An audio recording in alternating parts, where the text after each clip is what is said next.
Hello बच्चे party, कैसे हो आप सब लोग। आई होप सभी बच्चे काफी अच्छे होंगे। माय डियर स्टूडेंट्स, मैं विनोद कुमार बहल आप सभी बच्चों का इस चैनल में एक बार फिर से स्वागत करता हूं। चीट नोट्स आपको मिल चुके हैं। कंप्लीट फिजिक्स किस तरीके से कितने पेजेस में करने आपको मिल चुके हैं। लेकिन यार ये सीरीज मेरी अपनी है क्या कि एक चैप्टर को किस तरीके से आप 5 मिनट या मैक्सिमम 10 मिनट में कवर करें। ईएम वेव्स छोटा चैप्टर है, 5 मिनट में कवर करते हैं। एग्जाम से एक रात पहले अगर आपने 1 घंटा निकाल के सभी वीडियोस को देख लिया ना, इंटू 2 पे देख लोगे तो भैया आपका वैसे भी आधे घंटे में काम हो जाएगा। आइए जरा बातचीत नहीं करेंगे, चलते हैं जरा चैप्टर 8 ईएम वेव्स को उठाते हैं। ठीक है ना, चैप्टर 8 ईएम वेव्स को उठाते हैं। आप ध्यान से देखिएगा, सबसे पहले इस चैप्टर में दो ही तो पार्ट्स पूछेगा आपसे। क्या क्या पूछेगा आपसे? आपका एक इलेक्ट्रोमैग्नेटिक वेव्स, भैया एक ईएम वेव्स की प्रॉपर्टीज पूछेगा आपसे, ठीक है ना, और दूसरा आपका इलेक्ट्रोमैग्नेटिक स्पेक्ट्रम। दूसरा आपका इलेक्ट्रोमैग्नेटिक स्पेक्ट्रम। क्या मेरी बात समझ में आ रही है? दूसरा आपका इलेक्ट्रोमैग्नेटिक स्पेक्ट्रम। सर ये जो प्रॉपर्टीज पूछेगा आपसे, एक ही पेज में कंप्लीट करते हैं।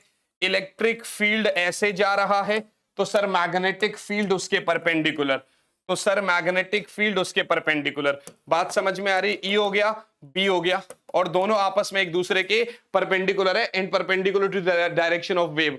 दूसरा भैया ये फॉर्मूला इनका बनता है E naught sine omega T minus K X plus K X, मर्जी आपकी है। बी बराबर B naught sine omega T minus K X, done है जी, ये पूछ लेगा। दूसरा E naught by B naught बराबर सी कह देगा, या सी बराबर 1 by root of mu naught into epsilon naught. बात समझ में आ गई?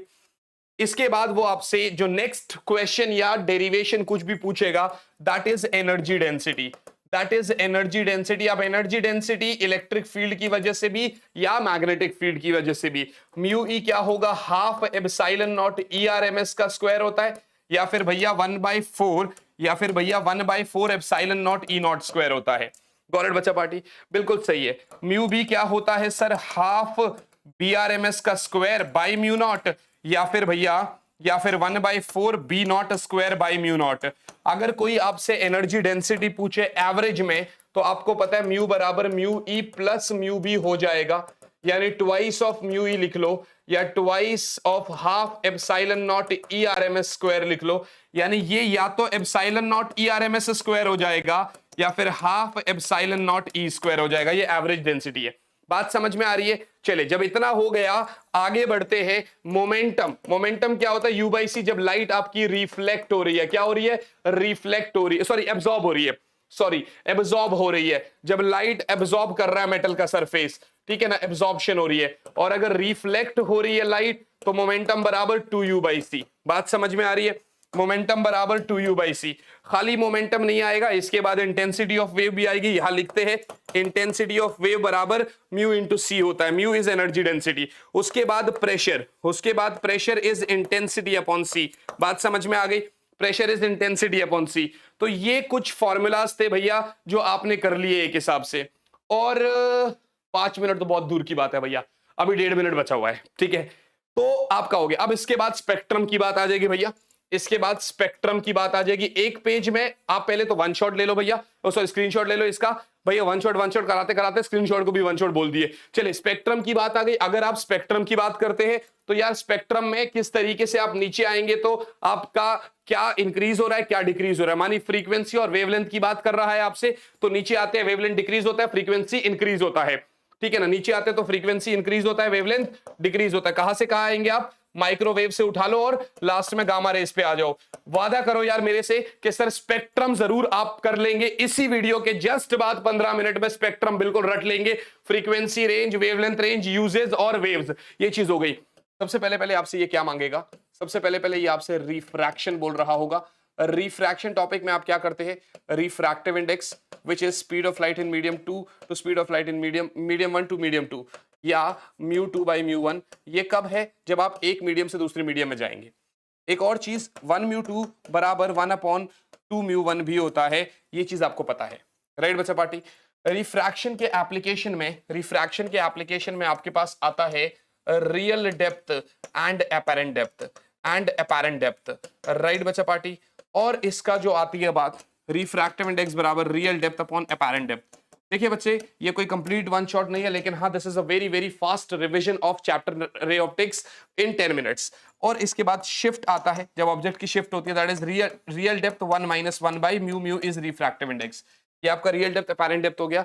इससे आगे अगर हम चलते हैं तो अपने पास कॉन्सेप्ट आता है टीआईआर, और टीआईआर कहता है सर साइन आई सी बराबर 1 अपॉन म्यू, एक ये वाला फॉर्मूला आपके पास आता है। हाँ, रिफ्रैक्शन में एक आपका स्नेल्स लॉ आ गया। स्नेल्स लॉ जो होता है वो क्या बोलेगा, sine I by sine R, sine I by sine R, ठीक है ना बच्चा party, sine I by sine R. जैसे ही आपका टीआईआर चलता है, इसके बाद आता है रिफ्रैक्शन एट कर्व्ड सरफेसेस। इसके बाद हमारे पास क्या आएगा, that is the refraction at curved surfaces, right बच्चा party, refraction at curved surfaces, refraction at curved surfaces, curved surfaces पे रिफ्रैक्शन। अब दो चीजें हैं यहां पर, या तो आपका ऑब्जेक्ट रेयरर मीडियम में रखा होगा, या तो आपका ऑब्जेक्ट रेयरर मीडियम में रखा होगा। अगर ऑब्जेक्ट रेयरर मीडियम में है तो आप कहेंगे sir mu two by V minus mu one by U बराबर mu two minus mu one by R, right बच्चा पार्टी। और अगर ऑब्जेक्ट मेरा डेंसर में रखा है, अगर मेरा ऑब्जेक्ट डेंसर मीडियम में रखा हुआ है, अगर मेरा ऑब्जेक्ट डेंसर मीडियम में रखा हुआ है, तो ये हो जाएगा mu one by V minus mu two by U बराबर mu one minus mu two by R. क्या मेरी बात समझ में आ रही है आप लोगों को? तो ये चीज ऐसा हो गया, प्रॉपर मेडिसिन लेके उसके बाद जाके मैं आपके पास यहाँ पर खड़ा हो पा रहा हूं और लेक्चर दे रहा हूं। अगर मैं 24 घंटे आप लोगों के लिए मेहनत करने की कोशिश कर रहा हूं तो यार मेरी ये रिक्वेस्ट है आप लोगों से कि आप लोग भी प्रॉपर मेहनत करेंगे, राइट बच्चा पार्टी। चलिए आगे चलते हैं। तो ये आपका रिफ्रैक्शन एट कर्व्ड सरफेसेस हो गया। नेक्स्ट जो आएगा यहां से, that is lens makers formula, that is lens makers formula बच्चे, lens makers formula. Lens makers formula में क्या करेंगे आप, सीधा सीधा 1 बाई एफ बराबर या तो mu two by mu one minus 1 into 1 by R one minus 1 by R two, या फिर सीधा सीधा 1 बाई एफ बराबर, अगर ये एयर में रखा है तो mu minus 1 1 by R one minus 1 by R two. This is your lens makers formula, ठीक है ना। मोस्ट इंपॉर्टेंट फॉर्मूला है यार, पेपर में पूरे पूरे चांसेस है इसके आने के। उसके बाद जो हमारे पास बचता है दैट इज बच्चे thin lens formula, that is बचपाड़ी थिन लेंस फॉर्मूला। क्या बचता है, thin lens formula. Thin lens formula कहता है सर 1 बाई एफ बराबर 1 by V minus 1 by U, और साथ ही साथ में मैग्निफिकेशन बराबर आपका v बाई यू, या फिर height of image to height of object. ये वाला फॉर्मूला भी आपसे पूछ सकता है। थिन लेंस फॉर्मूला से जैसे ही हम आगे चलते हैं, हमारे पास नेक्स्ट जो कॉन्सेप्ट आएगा बच्चा party, that is prism, that is prism. Prism में क्या करेंगे आप, यहां से आप प्रिज्म बनाते होते हैं, ये आपका एंगल ऑफ रिफ्रैक्शन यानी प्रिज्म एंगल, ये आप ऐसे लेके जाते हैं, ये थोड़ा सा बेंड हो जाता है, ठीक है ना। उसके बाद ये ऐसे जाता है, ये आपका I1 होता है, R1 R2 and this is your I2। यहां पर जो जो फॉर्मूलाज बन रहे हैं मैं आपको बताता हूं। पहला फॉर्मूला एंगल ऑफ रिफ्रैक्शन यानी प्रिज्म एंगल प्लस डेविएशन जो हो रहा है ये वाला बराबर आपका, ओके सॉरी, यहां पर ये चीज ऐसा हो जाएगा, ठीक है ना, ये तो ऐसा है डेविएशन, दिस बराबर I1 प्लस I2। क्या मेरी बात समझ में आ रही है? एक तो ये चीज बनता है। दूसरा, अगर आपका I1 I2 के बराबर है और R1 R2 के बराबर है तो डेविएशन मिनिमम बन जाती है, और यहां पर जो फॉर्मूलाज बनने लग जाते हैं उससे अपने पास निकलता है refractive index which is sine of minimum deviation plus a by two upon sine of a by two. यानी इस फॉर्मूले से sine i by sine R होता है। इस फॉर्मूले से आपको एक और चीज समझ में आ जाती है कि सर i बराबर होता है del m plus a by two और r बराबर होगा a बाई टू। फॉर स्मॉल एंगल्स बच्चे, फॉर स्मॉल एंगल्स एक और फॉर्मूला आ जाएगा आपके पास, that is deviation plus deviation बराबर a म्यू माइनस 1। अब देखो जैसे मैं दिमाग में फिगर आउट कर पा रहा हूं, देखिए मैं फॉर्मूला लिख के नहीं लाया, प्रॉपर आपके सामने लिख रहा हूं ताकि फील आए आपको कि यार सर भी हमारे सामने कर रहे हैं, लिख रहे हैं और 10 मिनट में चैप्टर खत्म हो रहा है, राइट बच्चा पार्टी। तो ये चीज आपका हो गया डेल बराबर a म्यू माइनस 1। इसके बाद अगर हम चलते हैं प्रिज्म के बाद, तो अब हमारे पास बारी आती है ऑप्टिकल इंस्ट्रूमेंट्स की, ठीक है ना। पहला आएगा सिंपल माइक्रोस्कोप, सबसे पहला आएगा बच्चे सिंपल माइक्रोस्कोप। अगर आप सिंपल माइक्रोस्कोप की बात करते हैं तो यहां पर दो केसेस आएंगे, एक केस 1 और केस 2। केस 1 में जब ऑब्जेक्ट आपका least distance of distinct vision पर बनता है, केस 2 में इमेज जब इमेज इंफिनिटी पर बनता है। यहां मैग्नीफाइंग पावर आपका 10 बीटा बाई 10 अल्फा या फिर बीटा बाई अल्फा पहले ही होता है, ठीक है ना, और फॉर्मूला होता है 1 प्लस डी बाई एफ ई। बात समझ में आ रही है कि नहीं आ रही है? 1 plus D by F E, यहां पर डी को कैपिटल मानते हैं, कुछ में स्मॉल डी मान लेता है, 1 plus D by F E. और इधर जो फॉर्मूला बनता है दैट इज अगेन एम बराबर बीटा बाई अल्फा, जिसको आप आगे 10 बीटा बाई 10 अल्फा मान के चल रहे होते हैं, या फिर ये हो जाता है आपका D by F E. This is your simple microscope.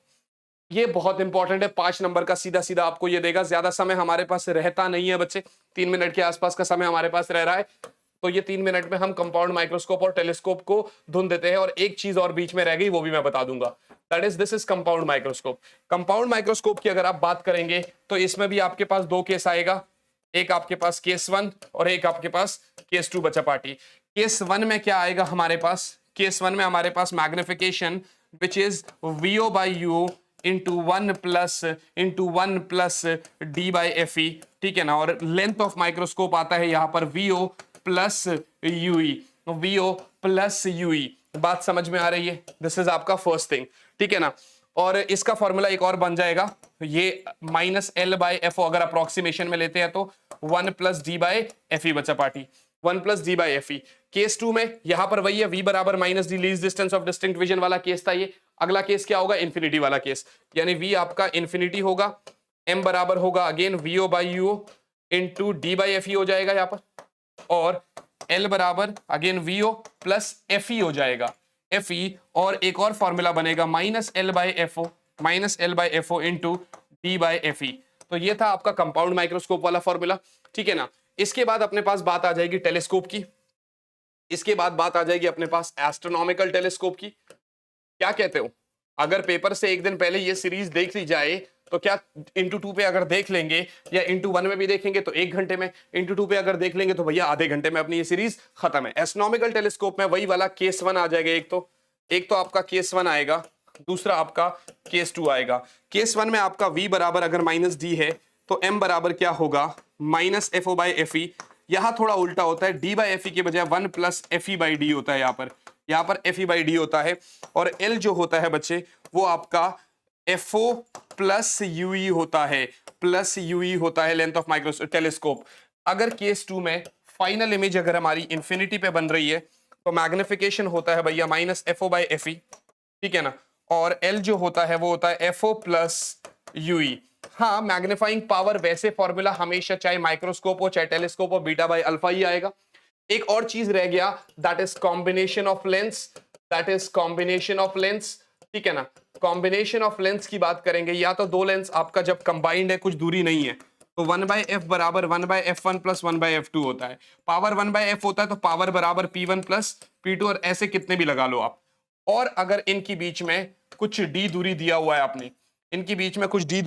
आपने, तो 1 बाई एफ बराबर 1 by F one plus 1 by F two minus D by F one F two होता है। तो अगर पावर की बात करेंगे तो this is P1 plus P2 minus D P1 P2। तो इसी के साथ यार अपना ये चैप्टर होता है फिनिश, ठीक है ना।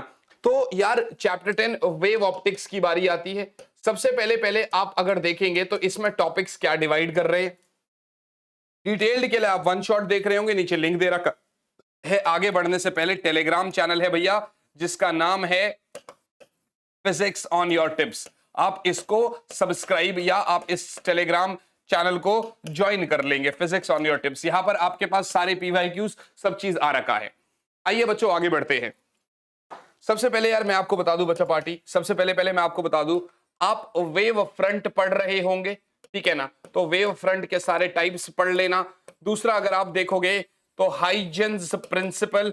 हाइजेंस प्रिंसिपल के अंदर 2 चीजें बहुत इंपॉर्टेंट होती है, एक रिफ्लेक्शन का proof on the basis of this theory और एक रिफ्रैक्शन का प्रूफ। अब असली चैप्टर की तरफ आप बढ़ते हो जिसमें आप बढ़ रहे होते हैं इंटरफेरेंस की तरफ। आप इंटरफेरेंस की अगर बात करेंगे बच्चे तो सबसे पहले आपका सुपरपोजिशन होता है वेव्स का, और सुपरपोजिशन की अगर आप बात करते हैं, जब क्रस्ट के ऊपर लाई करता है तो एम्पलीट्यूड बढ़ जाता है, ट्रफ के ऊपर लाई करता है तो एम्पलीट्यूड बढ़ जाता है, और असल में अगर आप देखते हैं तो ये अपना नेट रिजल्टेंट डिस्प्लेसमेंट होता है उसका। इंटरफेरेंस जब होता है हमारा, तो उधर आपका ये जो वेव है, जो वेव ट्रैवल कर रही है, इस वेव का एम्पलीट्यूड भी होता है a1 square plus a2 square plus 2a1 a2 cos five. Right बच्चा पार्टी, असल में intensity is directly proportional to a square, so you can say that I बराबर I1 plus I2 plus 2 root I1 I2 cos five. ये जो term है ना, इसको बोलते हैं इंटरफेरेंस टर्म। और असल में बच्चे इस टर्म के बिहाफ पे हमें पता चलता है वेदर इंटरफेरेंस इज कंस्ट्रक्टिव और डिस्ट्रक्टिव।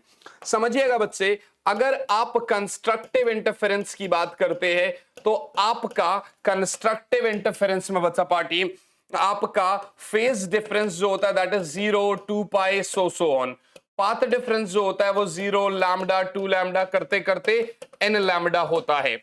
और वहीं पर अगर आप डिस्ट्रक्टिव इंटरफेरेंस की बात करते हैं तो इधर के लिए फेज डिफरेंस आपका पाई 3 पाई डैश डैश डैश, और पाथ डिफरेंस भी लाइक आपका lambda by 2 3 lambda by 2 dash dash dash 2n minus one lambda by 2। ये आपके पास हो गई कंडीशंस। इसके बाद देखिए, ये डिटेल्ड वन शॉट थोड़ी है, ये तो एक क्विक रिकैप है, पूरे चैप्टर की समरी है 5 मिनट 10 मिनट में, ठीक है ना। कंस्ट्रक्टिव डिस्ट्रक्टिव इंटरफेरेंस पढ़ लिया आप लोगों ने। इसके बाद अगर आप देखते हैं बच्चे तो आपका थियरी ऑफ फ्रिंज विड्थ होता है। थियरी ऑफ फ्रिंज विड्थ में हम पोजीशंस ऑफ फ्रिंजेस पढ़ते हैं, हम पोजीशन ऑफ फ्रिंजेस पढ़ते हैं। तो सबसे पहले अपने पास आता है position of bright fringes, nth bright fringe, position of nth bright fringe, और इसका जो xn आता है that is n lambda d by small d, right. Capital D is the screen और स्लिट के बीच की दूरी, small d is the slit width. और दूसरी बात आती है बच्चे position of nth dark fringe. मैं कुछ भी स्लाइड पे लिख के नहीं लाया कि आपको लगे कि यार 10 मिनट में ओवर करा रहे हैं, तो सब तो लिखा लिखाया है आपके सामने, ब्लैंक स्क्रीन पे आया था, बातचीत भी कर रहा हूं, फिर भी पढ़ा रहा हूं, फिर भी 10 मिनट में चैप्टर खत्म हो रहा है। xn डैश भी लाइक आपका 2n-1 lambda d by 2d। क्या मेरी बात समझ में आ रही है? This is your positions of nth dark fringe. बात समझ में आती है आपको? अब जैसे ही हम इसके आगे चलते हैं बच्चों, जैसे हम आगे चलते हैं तो अपने पास ब्राइट फ्रिंज मतलब फ्रिंज विड्थ होता है, या आपका ब्राइट फ्रिंजेस का डिफरेंस या डार्क फ्रिंजेस के बीच में डिफरेंस। यहां भी देखोगे तो आपका lambda D over small D आता है, यहां भी देखेंगे तो ये सेम ही आता है। इसका मतलब चाहे डार्क फ्रिंज हो चाहे ब्राइट फ्रिंज हो, विड्थ दोनों की बराबर रहती है। This is your fringe width. What is this? This is your fringe width. I hope this is very very clear to you all, right बच्चा party. This was all about interference part. अब बारी आती है diffraction वाले हिस्से के पढ़ने की। अगर आप ध्यान से देखेंगे बच्चे तो डिफ्रैक्शन में क्या है बच्चे, डिफ्रैक्शन में क्या है ध्यान से देखना। डिफ्रैक्शन में सबसे पहले आपके पास पाथ डिफरेंस आएगा which is a sin theta. समझ में आया कि नहीं आया? ये जो पाथ डिफरेंस है a sin थीटा, ये अब सेकेंडरी मिनिमा के लिए अलग होता है और मैक्सिमा के लिए अलग होता है। अगर आप मिनिमा की बात करते हैं तो ये a sin थीटा बराबर लैम्डा होता है, तो a sin थीटा n बराबर n लैम्डा हो जाएगा। और स्मॉल एंगल्स के लिए जो एंगुलर वाली कहानी हो रही है तो सर थीटा n बराबर n लैम्डा बाय a होगा। ये आपको डिटेल्ड में सब कुछ बहुत अच्छे से समझाया गया है। अगर यहीं पर आप एक ग्राफ देखते हैं, ये ऐसा कुछ होता है। This is your 2 theta, this is the secondary maxima का लीनियर विड्थ, ये स्लिट और स्क्रीन की दूरी। आप अगर देखते हैं थीटा n अगर n लैम्डा बाय a है, तो अगर 1 डाल दूं तो लैम्डा बाय a होगा। This is your first minima, दोनों साइड में फर्स्ट मिनिमा। तो इसका मतलब सर अगर थीटा लैम्डा बाय a है तो 2 थीटा क्या होगा? 2 lambda by a। What is this? This is angular width of central maxima. This is angular width of central maxima.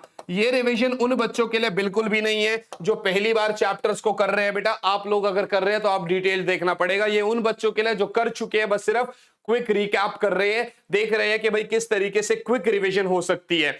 Okay, this is that one. अगर यहीं पर आप लेके आते हैं linear width of central maxima, अगर यहीं पर आप देखते हैं linear width of central maxima, linear width of central maxima that is beta not, तो वो इसको डी से मल्टीप्लाई कर देंगे, 2 lambda by A into capital D हो जाएगा। क्या मेरी बात समझ में आ रही है? ये चीज ऐसा हो गया। यहीं पर मैं आपको इसके बाद वाले कंटेंट पे लेके चलता हूं, that is your linear width of, that is your linear width of secondary maxima, secondary maxima, linear width of secondary maxima. उसमें क्या आएगा? बीटा, जो बेसिकली आपका 2 लैम्डा डी बाई ए नहीं होता, सिर्फ लैम्डा डी बाई ए होता है। रीजन बिहाइंड दिस, अगर ये आपका ए साइन थीटा बराबर एन लैम्डा है, this is your what? For minima, for secondary minima. Secondary maxima के लिए क्या होता है बच्चे? अगर मैं सेकेंडरी मैक्सिमा के लिए बात करूं तो ए साइन थीटा एन डैश जो होता है, एन से ऊपर 2n से नीचे यानी लैम्डा बाई 2 होता है। आप लिख सकते हैं 2n plus 1 lambda by 2a। ए तो नहीं आ रहा है, और स्मॉल एंगल्स के लिए वही थीटा एन डैश बराबर 2n plus 1 lambda by 2a। क्या मेरी बात समझ में आ गई? n1 डालोगे तो 3 लैम्डा बाई 2a, n2 डालोगे, ऐसे करके आपकी पोजीशन, ये एंगुलर पोजीशन ऑफ सेकेंडरी मैक्सिमाज है। उसके बाद जब आप डिफरेंस लेते हो तो आपके पास यहां पर भी फ्रिंज विड्थ आता है। इसी के साथ आपका ये चैप्टर खत्म हो जाता है। पढ़ा क्या आपने? वेव फ्रंट, हाइजेंस प्रिंसिपल, आपका पूरा का पूरा इंटरफेरेंस, इंटरफेरेंस के बाद भैया आपका, इंटरफेरेंस के बाद आपका डिफ्रैक्शन एंड ऑल, ये सब चीज। पहले आते हैं यार टॉपिक की तरफ। अगर आप देखोगे तो सबसे पहले आपसे इसमें क्या पूछेगा? सबसे पहले वो आपसे इलेक्ट्रॉन एमिशन पूछेगा। उसमें कोई फॉर्मूला कुछ नहीं है हमारे पास, सिर्फ पढ़ना है। उसके बाद हमारे पास आता है थ्रेशोल्ड एनर्जी, उसके बाद हमारे पास आता है बच्चा पार्टी थ्रेशोल्ड एनर्जी। यार मेटल सरफेस से अगर इलेक्ट्रॉन्स मुझे बाहर निकालने हैं तो उसको कुछ एनर्जी मिनिमम देनी पड़ेगी, दैट इज थ्रेशोल्ड एनर्जी, जिसको आप W0 या फिर बहुत सारी किताबें फाई नॉट बोलती है। और W0 जो होता है that is H nu naught. I hope this is very very clear to you all. इसके बाद अगर आप देखते हो तो इसका फॉर्मूला जो एनर्जी होता है दैट इज H न्यू या फिर HC बाई लैम्डा होता है। This is your threshold energy and this new not is your threshold frequency, minimum frequency और मिनिमम एनर्जी। लेकिन यहां पर एक बात बड़ी ध्यान से देखना कि अगर ये थ्रेशोल्ड फ्रीक्वेंसी है but this is equals to HC by lambda naught, here this is threshold wavelength. भैया थ्रेशोल्ड वेवलेंथ जो है ना वो मिनिमम वेवलेंथ नहीं होता, वो मैक्सिमम वेवलेंथ होता है। यहां पर अक्सर बच्चा गलती कर देता है। इसके बाद अगर आप ध्यान से देखोगे तो सेकंड पार्ट जो हमसे पूछेगा वो हमसे दैट इज आइंस्टाइन्स का फोटो इलेक्ट्रिक एमिशन इक्वेशन, यानी आइंस्टाइन इक्वेशन पूछ रहा है। उसने क्या बोला आइंस्टाइन ने कि सर आप कुछ एनर्जी दोगे मेटल के सरफेस तक और जैसे ही वो एनर्जी आपके पास आएगी that energy is H new. वो क्या करेगा? कुछ एनर्जी तो वो क्या करेगा आपका? कुछ एनर्जी तो इलेक्ट्रॉन को निकालने के काम आएंगी और जो बाकी एनर्जी रह जाएगी वो उसको काइनेटिक एनर्जी दे देगा, यानी उसको एक्सेलरेट कर देगा, that is kinetic energy maximum. अगर आप देखोगे काइनेटिक एनर्जी एक वर्क डन का फॉर्म है तो इसका मतलब सर काइनेटिक एनर्जी को आप लोग चार्ज इनटू पोटेंशियल मानी EV0 भी बोल सकते हैं, जहां V0 होता है स्टॉपिंग पोटेंशियल। करेक्ट बच्चा पार्टी। इसके बाद आप देखिएगा बच्चे आपका H न्यू बराबर वर्क फंक्शन प्लस EV0 भी हो गया, ठीक है ना। इसके बाद 3 ग्राफ आते हैं आपके पास। देखो एक ये वाला तो हो ही गया। इसके बाद आपके पास 3 ग्राफ आएंगे। पहला ग्राफ आपका इंटेंसिटी वर्सेस करंट का ग्राफ आएगा, intensity versus photo electric current का ग्राफ आएगा, स्ट्रेट लाइन ग्राफ होता है। उसके बाद 2 ग्राफ और आते हैं, मैंने वन शॉट की डिटेल में पढ़ा रखा है, ये सिर्फ 5 मिनट में खत्म करना है तो आप वहां देख लेना। फ्रीक्वेंसी और स्टॉपिंग पोटेंशियल आपस में डायरेक्टली प्रोपोर्शनल होते हैं। फ्रीक्वेंसी स्टॉपिंग पोटेंशियल इंटेंसिटी पर बिल्कुल भी डिपेंड नहीं करते हैं। राइट बच्चा पार्टी। तो ये 2 चीजें और हो गई। एक ग्राफ जो मस्ट आपको करना है दैट इज, आपने अभी बोला सर H न्यू बराबर वर्क फंक्शन प्लस EV0, अभी तो बताया आपने। इसका मतलब EV0 बराबर H new minus work function, यानी V0 बराबर H by E new minus work function by E। ये एक लीनियर इक्वेशन का ग्राफ हो गया y बराबर mx प्लस c, जहां पर c इंटरसेप्ट नेगेटिव है, स्लोप आपका h बाई e हो गया, y एक्सिस पर ये और x एक्सिस पर ये। आइए यार इसी के साथ यार आगे बढ़ने से पहले, ग्राफ बनाने से पहले टेलीग्राम चैनल है फिजिक्स ऑन योर टिप्स, उसको जरूर ज्वाइन कर लेना। राइट बच्चा पार्टी, वहां पर आपको बहुत सारी चीजें मिलेगी। ये ग्राफ आपका सीधा ऐसे बन जाएगा, this is nu naught, this is आपका intercept W naught by E, और स्लोप जो होगा that is basically H by E. इस इक्वेशन के बाद अपने पास सीधा जो नेक्स्ट पार्ट देगा that is de Broglie hypothesis. क्या देगा? De Broglie hypothesis. आपका डी ब्रॉगली हाइपोथेसिस क्या बोलता है? ये बोलता है सर डूल नेचर, यानी आपका light is made up of photons particles जिसका कुछ मोमेंटम है, that is H by lambda. De Broglie wavelength H by P यानी H बाई mv होता है। फॉर्मूले से p square by 2m kinetic energy के बराबर होता है। तो आप लैम्डा का formula H by √2m kinetic energy भी लिख सकते हैं। आगे और बढ़ना है तो lambda is equals to H by √2m EV भी लिख सकते हैं। बहुत सारी बुक्स में ये V नॉट भी लिखा होता है, H बाई √2m QV भी लिखा होता है। राइट बच्चा पार्टी, सबसे पहले आपसे एटम्स में यार वो जो थॉमसन्स मॉडल है ना, वो जो रदरफोर्ड्स मॉडल है, वो जो थियरी है वो तो आप देख लेना, but distance of closest approach आप पूछता है जिसमें आप कहते हो 2kZe² by kinetic energy of alpha particle, या फिर 4kZe² बाय आपका mv²। राइट बच्चा पार्टी, इंपैक्ट पैरामीटर वो जो परपेंडिकुलर दूरी होती है जब आप अल्फा पार्टिकल को शॉर्ट करते हो, P बराबर kZe² cot theta by 2 upon kinetic energy of alpha particle, या फिर बच्चे 2 ऊपर चला जाएगा, या फिर इसको आप 2kZe² cot theta by 2 upon mv² भी लिख सकते हो। उसके बाद यार डी ब्रॉगली ने जब बताया था कि इलेक्ट्रॉन सिर्फ उसी ऑर्बिट में घूम सकता है जिसमें उसका सरकमफ्रेंस आपका 2πr जो होगा वो n लैम्डा के बराबर होगा। मैंने कोई भी चैप्टर में लिख के नहीं लाया था, लेकिन यार ये जो चैप्टर ने इसको कंप्रेस करने के लिए लिखना जरूरी था क्योंकि बहुत सारे फॉर्मूलाज है इसके अंदर। चलिए, बोहर्स क्वांटाइजेशन कंडीशन पूछेगा अगला आपसे। ये चैप्टर उन बच्चों के लिए बिल्कुल नहीं है जो फर्स्ट टाइमर है या जो सोचते हैं कि मैं ये नहीं बोलूंगा यार इस चैप्टर से ही सब कुछ हो जाएगा, नहीं होगा। This is just final quick recap जो आप लोगों को करनी है। बात समझ में आ रही है? ये आपका बोहर्स क्वांटाइजेशन कंडीशन, उसने कहा था सर इलेक्ट्रॉन उसी ऑर्बिट में घूमेगा L यानी mvr which is nh by 2pi, which is nh by 2pi। I hope this is clear to you all। Bohr theory of hydrogen atom में उसने कहा था कि यार इलेक्ट्रॉन जिस ऑर्बिट में घूमेगा उस ऑर्बिट का रेडियस kZe² by mv²। इसका डिटेल्ड लेक्चर का वन शॉट नीचे डिस्क्रिप्शन में है, या उसका radius nh by 2pi mv भी हो सकता है।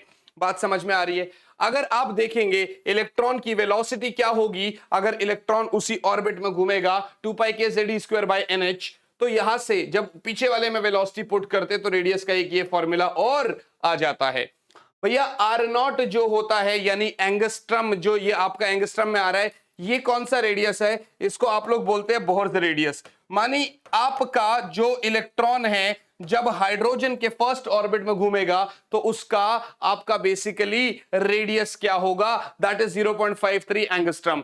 अच्छा, आगे देखिएगा भैया, आप इलेक्ट्रॉन जिस ऑर्बिट में घूमेगा, अगर nth ऑर्बिट में घूमेगा तो अल्फा c बाय n, जहां पर अल्फा है फाइन स्ट्रक्चर कांस्टेंट और जिसकी वैल्यू आप निकाल रहे हैं 1/137। तो अगर इलेक्ट्रॉन फर्स्ट ऑर्बिट में घूमेगा, अगर n1 हो जाएगा, v होएगा भैया अल्फा c माने c/137। इसका मतलब इलेक्ट्रॉन जो है ना, अगर आपका फर्स्ट ऑर्बिट में घूमेगा तो उसका स्पीड ऑफ लाइट, उसका जो स्पीड होगा वो स्पीड ऑफ लाइट का 137 टाइम्स कम हो जाएगा। इलेक्ट्रॉन का एनर्जी क्या होगा? काइनेटिक एनर्जी हाफ mv² मानी kZe² by 2r। इसका मतलब kZe² by 2r। उसके बाद पोटेंशियल एनर्जी है minus kZe² by r। Total energy है माइनस kZe² by 2r। ये और ये मैग्नीट्यूड में बराबर है, साइन ऑपोजिट है। तो ये जो रिलेशन मैं आपको दे रहा हूं ना, ये बहुत ज्यादा जरूरी है। ये रिलेशन कौन सा? पोटेंशियल एनर्जी बराबर ट्वाइस ऑफ टोटल एनर्जी बराबर minus twice of kinetic energy. I hope this is very very clear to you all. Right बच्चा पार्टी, चले आगे चलते हैं। अब nth ऑर्बिट में जब हाइड्रोजन, जब आपका इलेक्ट्रॉन है, हाइड्रोजन के nth ऑर्बिट में जब आपका इलेक्ट्रॉन है तो एनर्जी क्या आएगी? That is -2π² mk² z² e⁴ by n² h²। I hope this is clear to you all. ये आपका ऐसा हो गया। इसी में हम जब स्पेक्ट्रल सीरीज करते हैं क्या होता है या तो आपका इलेक्ट्रॉन नीचे ऑर्बिट से, कम एनर्जी वाले ऑर्बिट से हायर ऑर्बिट तक जाएगा, या हायर से लोअर में आएगा, और अगर आप देखेंगे तो एच न्यू बराबर E2 माइनस E1 होगा। I hope this is clear. यहां से आपका वेव नंबर यानी 1 बाय लैम्डा यानी R 1 by N1 square minus 1 by N2 square होगा, जहां पर R is your Rydberg's constant, जहां पर R is your Rydberg's constant. R की वैल्यू ये रही 2 pi square M K square E की पावर 4 बाई CH क्यूब, ये आपका R हो गया। उसके बाद आपका लेमन सीरीज, बामर सीरीज, क्योंकि आपका जो सीरीज है ना भाई, लेमन में N1 आपका 1 है, N2 आपका 2 3 4 कुछ भी हो सकता है, और इसमें जब आप फॉर्मूला लगाते हैं वेव नंबर का तो आपका लगता है R 1 by 1 square minus 1 by N2 square, right बच्चा पार्टी, ताकि N2 की जगह आप कुछ भी डाल सकते हैं। अब आपकी मर्जी, आप सेकेंड ऑर्बिट से फर्स्ट में जा रहे हैं, थर्ड से फोर्थ से, जिससे भी आप फर्स्ट में जा रहे हैं वो आप यहां पर देख सकते हैं। लेमन सीरीज हो गया, बामर सीरीज हो गया, पाशियन, ब्रैकेट और फंड सीरीज, ये आपने यहां से सारी सीरीज कर ली, राइट बच्चा पार्टी।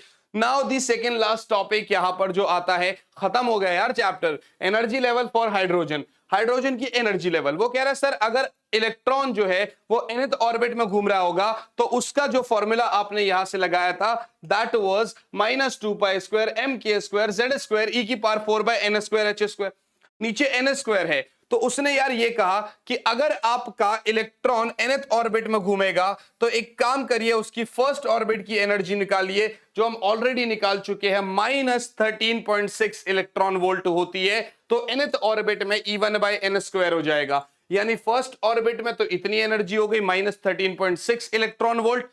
अगर वो सेकेंड ऑर्बिट में घूमेगा तो -3.4 इलेक्ट्रॉन वोल्ट, थर्ड ऑर्बिट में घूमेगा तो -1.51 इलेक्ट्रॉन वोल्ट, फोर्थ ऑर्बिट में घूमेगा तो -0.85 इलेक्ट्रॉन वोल्ट, फिफ्थ ऑर्बिट में घूमेगा -0.54 इलेक्ट्रॉन वोल्ट, सिक्स्थ ऑर्बिट में घूमेगा तो -3.88 इलेक्ट्रॉन। मतलब आप देख पा रहे हैं कि जिस तरीके से आपने कहा सर E2 माइनस E1 बराबर एच न्यू, इसका मतलब सर या मतलब जो एनर्जी है ना वो फिक्स्ड है, क्वांटाइज्ड है, पैकेट्स के फॉर्म में है, एच न्यू क्वांटम नंबर आ गया, राइट बच्चा पार्टी। अब यार उस इलेक्ट्रॉन को आपको नॉकआउट भी करना है, यानी आप उसको फर्स्ट ऑर्बिट से सेकेंड ऑर्बिट में भेजते हैं, या फर्स्ट से थर्ड में भेजते हैं, या फर्स्ट से फोर्थ में भेजते हैं, या फर्स्ट से इनफाइनाइट वाले में भी भेजते हैं। तो जब आप उसको फर्स्ट से सेकेंड में भेजते हैं E2 माइनस E1, वहां पर आप कहते हैं सर फर्स्ट एक्साइटेशन एनर्जी, वहां पर आप कहते हैं सर जब आप 1 से 2 में भेजते हैं तो आप कहते हैं sir first excitation energy, first excitation energy कितनी आएगी, ये आपकी कितनी आएगी, आपकी E2 क्या है भैया -3.4 इलेक्ट्रॉन वोल्ट। अच्छा -3.4 माइनस ऑफ E1 क्या है -13.6, -13.6 आंसर आया -3.4 प्लस 13.6, ये आपका 13 से 13 तो आपका ये 10.2 इलेक्ट्रॉन वोल्ट आंसर आया। तो पहली एक्साइटेशन एनर्जी मतलब आपको नीचे से ऊपर भेजना है तो ये एनर्जी आपको उसको देनी पड़ेगी तभी वो ऊपर जाएगा।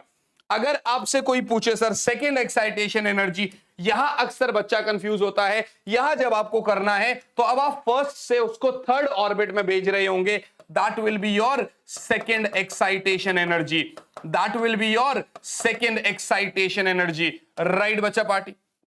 लास्ट आता है आयनाइजेशन एनर्जी। भैया energy required to knock out that electron from the orbit of atom, या यू कहो भैया फर्स्ट आपका ग्राउंड स्टेट से आपने उसको इनफाइनाइट भेज दिया, ई इनफाइनाइट 0 है आपका, -13.6 इलेक्ट्रॉन वोल्ट, यानी आपका आंसर आया 13.6 इलेक्ट्रॉन वोल्ट। उसको अगर आपको ग्राउंड स्टेट से इनफाइनाइट स्टेट तक भेजना है यानी उस एटम से ही बाहर निकाल फेंक देना है।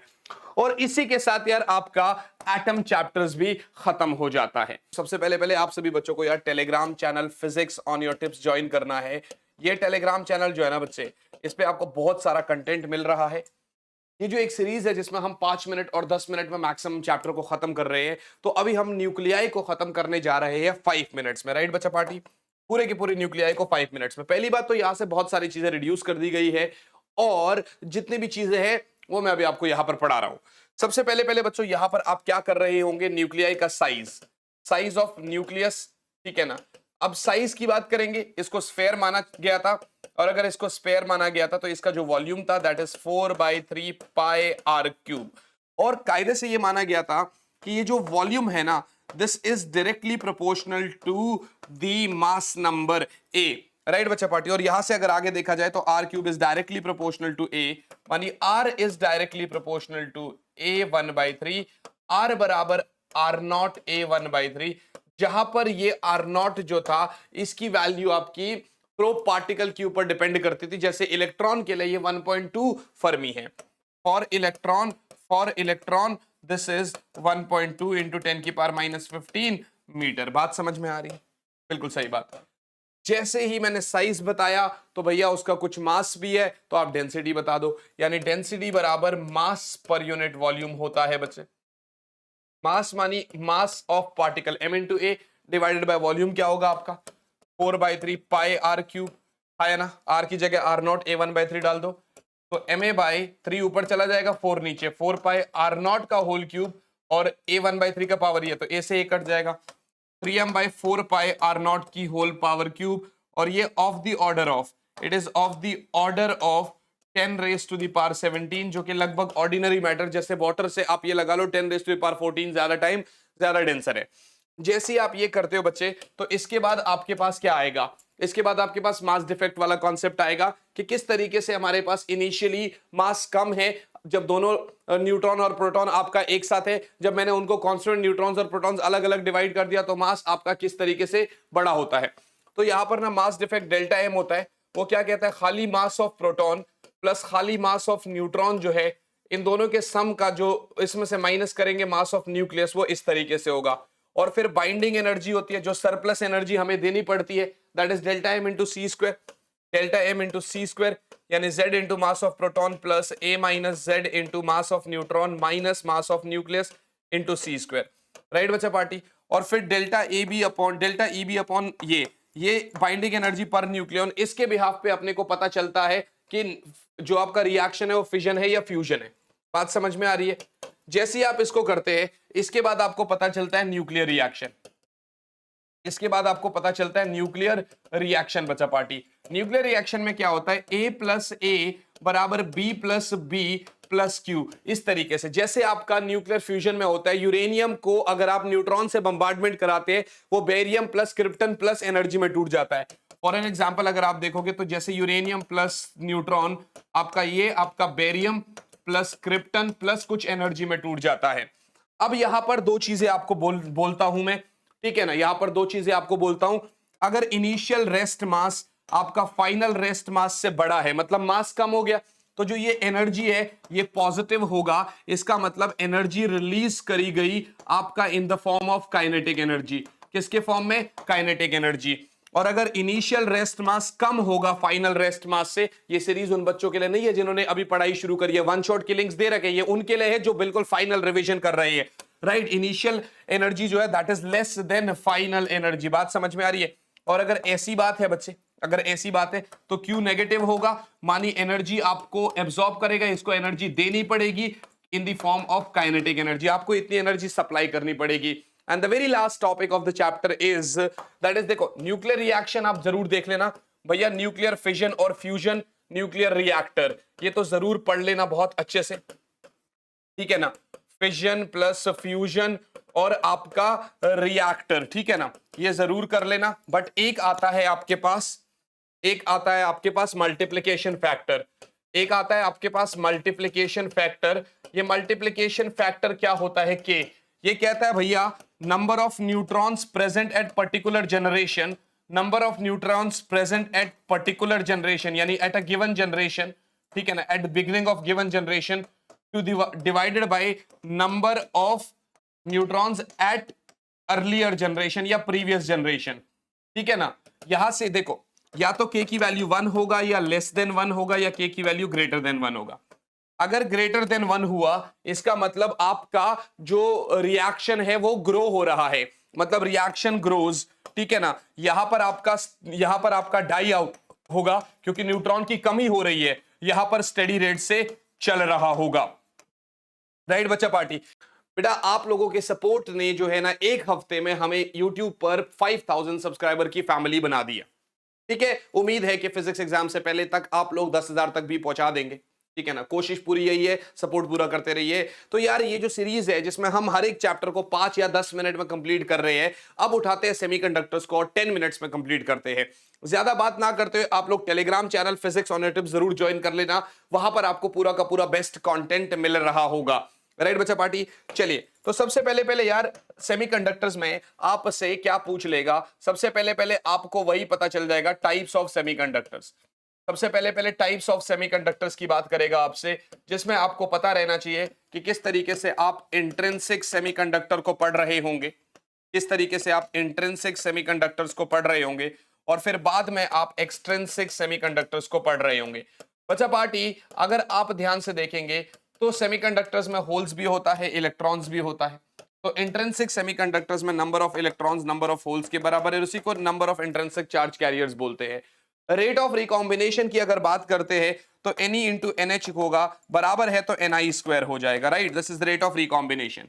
एक्सट्रिंसिक सेमीकंडक्टर्स में क्या होता है, ये प्योर सेमीकंडक्टर है, इस प्योर सेमीकंडक्टर के साथ आप इंप्योरिटी मिलाते हैं। राइट बच्चा पार्टी, इंप्योरिटी भी क्या होती है, या तो पेंटावेलेंट या ट्राइवेलेंट, या तो पेंटावेलेंट या ट्राइवेलेंट। राइट बच्चा पार्टी, ये उन बच्चों के लिए नहीं है जिन्होंने फर्स्ट टाइम करा है, ये 10 मिनट में चैप्टर खत्म कर रहे हैं हम लोग, ये वो है जो फाइनल रिवीजन है बेटा। ठीक है ना, सो पेंटावेलेंट एंड ट्राइवेलेंट। अब ध्यान से देखिएगा बच्चे, अब ध्यान से देखिएगा आप लोग, पेंटावेलेंट और ट्राइवेलेंट हो गया, इसमें आपका बनेगा पी टाइप और एन टाइप, इसमें आपका बनेगा पी टाइप और एन टाइप। अगर आप ध्यान से देखेंगे तो पी टाइप में number of holes is very very greater than number of electrons, और यहां पर number of electrons is very very greater than number of holes. I hope this is very very clear to you all. तो P type और N type semiconductor आपको समझ में आ गया। इसको यहां पर क्या बोलते थे, जब एडिशन होता था तो उसको डोपिंग बोला करते थे। राइट बच्चे, डोपिंग बोला करते थे। इसके बाद आपका सीधा सीधा बनता है पीएन जंक्शन, जो आपसे नेक्स्ट पूछता है दैट इज पीएन जंक्शन। अब पीएन जंक्शन से भी पहले यार, पीएन जंक्शन से भी पहले यार कंडक्टिविटी देख लेते हैं इसकी, क्या कंडक्टिविटी। और कंडक्टिविटी से पहले भी एक छोटा सा शब्द है हमारे पास, आपका मोबिलिटी। मोबिलिटी देखिए भाई, जो चार्ज कैरियर्स है वो मूवमेंट में है, ठीक है ना, आपने थर्ड चैप्टर करंट इलेक्ट्रिसिटी में भी पढ़ा था। यहां पर मोबिलिटी क्या बोलेगा अपन से, मोबिलिटी यानी आपका drift velocity per unit electric field, drift velocity per unit electric field. तो इसका मतलब ड्रिफ्ट वेलोसिटी क्या होता है, म्यू इंटू ई होता है। आई होप दिस इज क्लियर। अब यार जो आपके पास सॉलिड्स है, कंडक्टिविटी अगले पेज पे आते हैं, जो आपके पास सॉलिड्स है, बेसिकली आपने सॉलिड्स को 3 तरीके में डिवाइड किया है, उनकी कंडक्टिविटी और रेजिस्टिविटी के बिहाफ पे। किस तरीके से, मेटल्स, इंसुलेटर्स एंड आपका सेमीकंडक्टर्स। ये on behalf of energy band gap भी होते, जिसमें फॉरबिडन एनर्जी गैप, जैसे मेटल्स के लिए अगर आप देखेंगे, एक तो आप resistivity conductivity detailed one shot में दे रखा है मैंने, सिमिलरली इसका रेजिस्टिविटी कंडक्टिविटी, इसका रेजिस्टिविटी कंडक्टिविटी पता कर लेंगे। दूसरा आपका बैंड गैप हो जाता है Eg Eg Eg। अगर आप देखेंगे तो इसका बैंड गैप जो है that is greater than 3 electron volt, ठीक है ना। ये तो आप क्या करेंगे, ये तो यार ओवरलैप करता है उसको, तो इसके लिए कोई एनर्जी की जरूरत ही नहीं पड़ती, और इसका is less than 3 electron volt. Band gap जो होता है वो 3 इलेक्ट्रॉन, मतलब इलेक्ट्रॉन जो है ना उसको हीट करोगे तो जंप कर जाएगा। अब आप ये कह रहे हैं कि सर मेटल्स को अगर आप हीट करते हैं तो उसकी कंडक्टिविटी कम होती है, बट जब सेमीकंडक्टर्स को आप हीट करते हैं तो उनकी कंडक्टिविटी बढ़ती है। तो इसका मतलब सर इसकी जो कंडक्टिविटी है, जो बेसिकली 1 बाय रेजिस्टिविटी है, उसको बोलते हैं E, N E mu E plus NH mu H plus NH mu H. इसका मतलब सर इसकी जो कंडक्टिविटी है that is directly proportional to temperature. Temperature बढ़ाएंगे सर, कंडक्टिविटी बढ़ेगी, रेजिस्टिविटी कम होगी। ये आपको पता चल गया किसके ऊपर, आपका ये सेमीकंडक्टर्स के बारे में अपन लोग ने पता कर लिया। अब बात हमारी आ रही थी पीएन जंक्शन। बच्चे पीएन जंक्शन में क्या होता है, जैसे आपका पी टाइप से एन टाइप जोड़ दिया गया, बीच में आपका इमोबाइल चार्ज कैरियर्स होते हैं बच्चे, इमोबाइल चार्ज कैरियर्स होते हैं ऐसे करके, और यहां पर आपका एक जंक्शन बनता है। जंक्शन के साथ साथ यहां पर आपका एक बैरियर पोटेंशियल बन रहा है। इसमें देखिए कोई फॉर्मूलाज नहीं है तो पूरे चैप्टर को रिवाइज कर रहा हूं, बाकी में फॉर्मूलाज थे तो फॉर्मूलाज और उस तरीके से रिवाइज किया। यहां पर आपका एक बैरियर पोटेंशियल है। असल में इसमें 2 प्रोसेसेस है बच्चे, एक आपका ड्रिफ्ट करंट, एक आपका ड्रिफ्ट करंट और एक आपका डिफ्यूजन करंट। डिफ्यूजन करंट क्या बता रहा है अपने को, कि सर आपका मेजॉरिटी चार्ज कैरियर पी से एन की तरफ होल्स, एन से पी की तरफ इलेक्ट्रॉन्स जाएंगे, तो यहां पर आपका डिफ्यूजन करंट भी होगा, डिफ्यूजन करंट भी होगा। कहां से कहां तक? पी से एन की तरफ। और क्योंकि इस बैरियर पोटेंशियल ने बैरियर फील्ड बनाया जो बेसिकली क्या कर रहा है, अपना होल्स को पी की तरफ और इलेक्ट्रॉन्स को एन की तरफ भेज रहा है, इसका मतलब सर आपका एन से पी की तरफ ड्रिफ्ट करंट भी होगा। कहां से कहां की तरफ? एन से पी की तरफ। दो प्रोसेस हो रहे हैं यहां पर, दो प्रोसेस हो रही है, नॉर्मल बाइसिंग थी। अब अगर आप देखते हैं तो हम इसके साथ एक एक्सटर्नल बैटरी लगाते होते हैं। एक हमने एक्सटर्नल बैटरी लगाया, तो जैसे ही आप एक्सटर्नल बैटरी लगाते हैं, देखिए ये इसका सिंबॉलिक रिप्रेजेंटेशन है। अगर मैं P से पॉजिटिव, N से नेगेटिव लगाता हूं बच्चे, तो इस केस में क्या होगा, बेसिकली जो आपका डिप्लीशन लेयर का विड्थ है ना बच्चे, जो आपका ये इसको बोलते हैं फॉरवर्ड बाइसिंग। इसको क्या बोलते हैं? Forward biasing. डिटेल का वन शॉट लिंक नीचे दे रखा है। इसमें क्या होगा, इसमें आपका डिप्लीशन लेयर का विड्थ डिक्रीज होता है। जो डिप्लीशन लेयर है उसका विड्थ क्या होगा? डिक्रीज होगा। The reason behind that is देखिए आपका जो बैरियर पोटेंशियल है वो इस डायरेक्शन में है, अप्लाइड पोटेंशियल इस डायरेक्शन में है, तो V effective barrier potential minus ये, जो पोटेंशियल आपके चार्ज कैरियर्स को रोक रहा था वो आपका कम होता जा रहा है, मानी चार्ज कैरियर ऐसे दबते जा रहे हैं, तो इसने विड्थ को डिक्रीज कर दिया। इसी का उल्टा होता है भैया रिवर्स बाइसिंग में। ये मैं इतना तेज इसलिए बोल पा रहा हूं और आप इसलिए समझ पा रहे हैं क्योंकि आप लोगों ने चैप्टर पढ़ा हुआ है, अदरवाइज आप लोग यहां तक आते आते वीडियो से खिसक लिए होते। बात समझ में आ रही है कि नहीं आ रही है? सर ये आपका पी टाइप है, पी से नेगेटिव, एन से बैटरी का पॉजिटिव टर्मिनल कनेक्ट है। ठीक है भैया, इसमें लेयर का जो विड्थ होता है वो बढ़ता है। रीजन बिहाइंड दिस इज, ये आपका बैरियर पोटेंशियल, यही आपका अप्लाइड पोटेंशियल। V इफेक्टिव क्या हो गया? Barrier potential plus V, barrier बढ़ गया, यानी अब ये क्या कर रहा है भैया, ये अपना उनको वापस भेज रहा है। आप मेरी बात समझ में आ रही है कि नहीं आ रही है आपको? I guess this is very very clear to you all. ये आपका इफेक्टिव पोटेंशियल हो गया VB प्लस V। तो यार ये आपके पास बात हो गई रिवर्स बाइसिंग की। रिवर्स बाइसिंग के बाद जैसे ही हम चलते हैं आगे, इनके कैरेक्टरिस्टिक कर्व बहुत ज्यादा इंपॉर्टेंट है। ये आपका फॉरवर्ड बाइसिंग इस तरीके से, और ये आपका रिवर्स बाइसिंग। ये ब्रेकडाउन रीजन होता है, ये आपका कट इन वोल्टेज होता है। जैसे आपका सिलिकॉन और जर्मेनियम, एक के लिए 0.2 वोल्ट या 0.3 वोल्ट और दूसरे के लिए 0.7 वोल्ट के आसपास। ये आपका फॉरवर्ड बाइसिंग, ये आपका फॉरवर्ड वोल्टेज, ये रिवर्स वोल्टेज, ये आपका फॉरवर्ड करंट, ये रिवर्स करंट। ये मिली एम्पेयर होता है, ये माइक्रो एम्पेयर होता है। आइडियल केस में आप इसको जीरो भी मान सकते होते हैं। आप जैसे ही पीएन जंक्शन से आगे चलते हैं, आपके पास बात आती है रेक्टिफायर की। आपके पास बात आती है रेक्टिफायर की कि किस तरीके से रेक्टिफायर में ट्रांसफार्मर और डायोड लगा हुआ है। और अगर रेक्टिफायर की बात करते हैं तो भैया एक हाफ वेव रेक्टिफायर और एक full wave rectifier. Half wave में क्या होता है आपका, ये इस तरीके से आपने इनपुट एसी, ये क्या कर रहा है, एसी को डीसी में कन्वर्ट करना है। आपने क्या किया, ऐसा इनपुट वेव फॉर्म दिया, तो जो लोड रेजिस्टेंस लगा होगा वो पॉजिटिव हाफ साइकिल में तो सिग्नल देगा, नेगेटिव में नहीं देगा। बात समझ में आ गई? और अगर फुल वेव में है तो सर ये ऐसे, ठीक है ना, और दूसरा आपका ये इस तरीके से, दूसरा आपका ये इस तरीके से ऐसे बन गया।